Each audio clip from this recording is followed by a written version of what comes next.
সবাইকে স্বাগত জানাই জার্নাল পর্যালোচনায়। সঙ্গে আছি সৈয়দ ইশতিয়াক রেজা। আমরা নানা বিষয় নিয়ে কথা বলি। আমাদের আজকের বিষয় বাংলাদেশের একটি সুশীল চক্র আছে তাদের নিয়ে।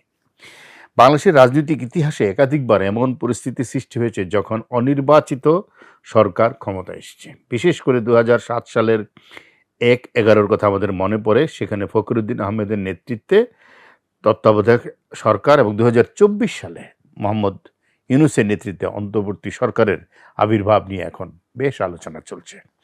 প্রশ্ন উঠেছে, বাংলাদেশের একাংশ সুশীল সমাজ কেন বারবার অনির্বাচিত সরকারের প্রতি সমর্থন বা প্রত্যাশা প্রকাশ করে? তারা কি রাজনীতিকে প্রাতিষ্ঠানিক কাঠামো থেকে সরিয়ে বিরাজনীতিকরণের দিকে ঠেলে দিতে চান, নাকি এর পেছনে রয়েছে গভীরতম রাজনৈতিক হতাশা এবং কাঠামোগত সংকট, কিংবা ক্ষমতা কাঠামোর ভিতরে থাকার জন্য সুশীলদের উদগ্র আগ্রহ? 2007 সালের 1/11 প্রেক্ষাপট ছিল তীব্র রাজনৈতিক অচলাবস্থা, সহিংসতা, নির্বাচনকে ঘিরে আস্থাহীনতা।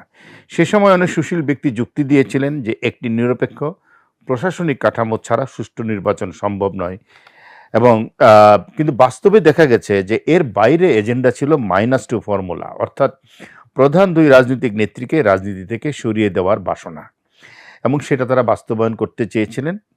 জনগণ অবশ্য এসবের গ্রহণযোগ্যতা দেয়নি। জনগণ শেষ পর্যন্ত নির্বাচনের মাধ্যমেই রাজনৈতিক নেতৃত্ব নির্ধারণের পক্ষে অবস্থান নেয়। 2024 সালের ঘটনাপ্রবাহ অনুরূপ প্রশ্ন উত্থাপিত হয়। একটি অংশ মনে করে যখন দলীয় রাজনীতির মধ্যে আস্থার সংকট তৈরি হয় তখন সুশীল সমাজ বিকল্প নেতৃত্ব বা অন্তর্বর্তী ব্যবস্থার পক্ষে সওয়াল করে। কিন্তু অধ্যাপক মোহাম্মদ ইউনূসের নেতৃত্বে যে অন্তর্বর্তী সরকার, তারা প্রমাণ করেছে যে সুশাসন দিতে তারা ব্যর্থ। আরেকটি বড় উদ্বেগ হলো মৌলবাদী, সাম্প্রদায়িক এবং মুক্তিযুদ্ধ বিরোধী শক্তির উত্থান। যখন মূলধারা রাজনীতি দুর্বল বা বিভক্ত হয় তখন প্রান্তিক শক্তিগুলো সুযোগ পায়। ইতিহাস বলে রাজনৈতিক শূন্যতা কখনোই দীর্ঘস্থায়ী থাকে না, সেটা অন্য কেউ পূরণ করে। তবে এই কথা সত্য যে বাংলাদেশের জনগণ বারবার ভোটের মাধ্যমেই তাদের মতামত প্রকাশ করেছে, যেমন করে এবারও করেছে। তারা সামরিক শাসন প্রত্যাখ্যান করেছে, চরমপন্থা প্রতিহত করেছে এবং নির্বাচনী ব্যবস্থার ধারাবাহিকতা রাখতে চেয়েছে।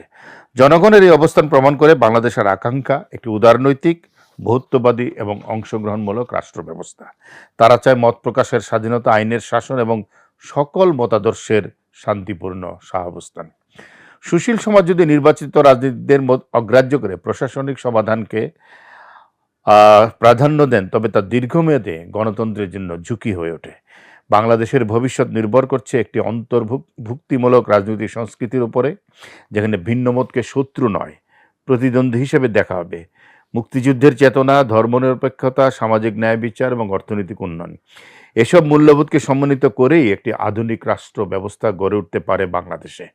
জনগণের ভোটই সেই পথের প্রধান ভিত্তি।